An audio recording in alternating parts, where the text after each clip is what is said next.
Bonjour à tous, Isole Turan pour les Antigones. Ce 21 avril, nous avons fêté l'anniversaire du droit de vote des femmes. Mythe fondateur de notre République, comme de la pensée féministe, l'événement met tout le monde d'accord. À l'examen, l'accession des femmes au droit de vote s'avère pourtant n'être qu'une victoire à la Pyrrhus, un cache-sexe de la mort du politique. Hommes, femmes et enfants participent à la sphère publique comme à la sphère privée au même titre, non pas en vertu de leur sexe, mais de leur humanité. En tant que membres d'un peuple, ils participent à une unité politique, que celle-ci soit basée sur une appartenance historique, géographique et ou ethnique. Tous les membres d'un peuple ne disposent pas pour autant des mêmes modalités d'expression dans la sphère publique, ces modalités étant définies par des systèmes politiques et juridiques qui diffèrent selon les lieux et les époques. La modalité d'expression du politique des modernes, c'est le citoyen. La citoyenneté a en effet, durant les 2 derniers siècles, progressivement pris le pas sur tout autre mode d'expression du politique. À l'origine de cette prééminence, la Déclaration des droits de l'homme et du citoyen, tout droit sorti des entrailles de l'esprit des Lumières et des philosophes adorateurs de la raison et du progrès. Ce fameux document instaure une confusion entre privé et public, et donc entre l'homme et le citoyen, en associant sphère politique et espace public. Elle met par conséquent sur le même plan des droits qui régentent l'un et l'autre, des droits privés comme la propriété et des droits publics comme la résistance à l'oppression prennent alors une valeur équivalente. À la suite de cette première confusion, les non-citoyens parmi lesquels les femmes ont été courant du XIXe siècle privés non seulement de toute expression institutionnelle, mais surtout de toute expression publique en général. Le Code civil empêche ainsi les femmes de commercer, d'exercer un droit de propriété, ou encore une autorité parentale, ou de transmettre leur nationalité.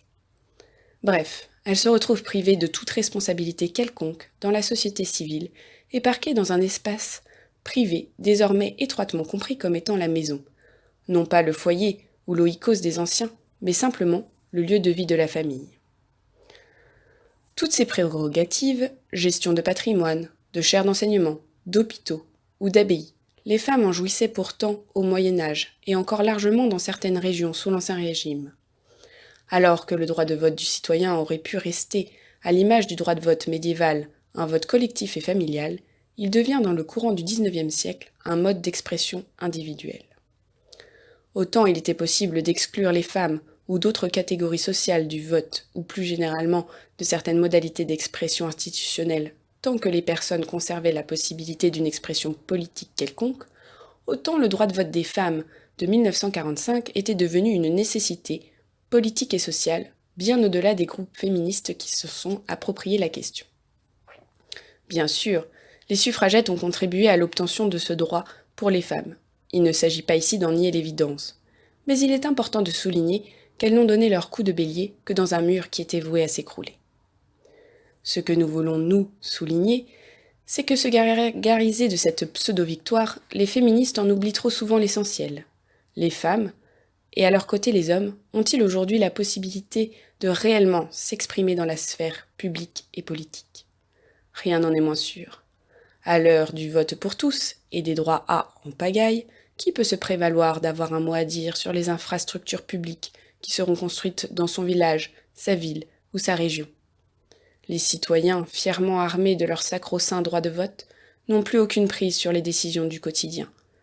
Et ça, ni le grand débat national, ni le référendum d'initiative populaire, ni les pétitions qui se succèdent sur Internet, n'y changeront rien. Merci pour votre écoute. C'était Isole Turan, porte-parole des Antigones. Vous pouvez retrouver cette chronique et beaucoup d'autres en vous abonnant à notre chaîne YouTube ou encore en visitant notre site internet lesantigones.fr ou notre page Facebook Les Antigones.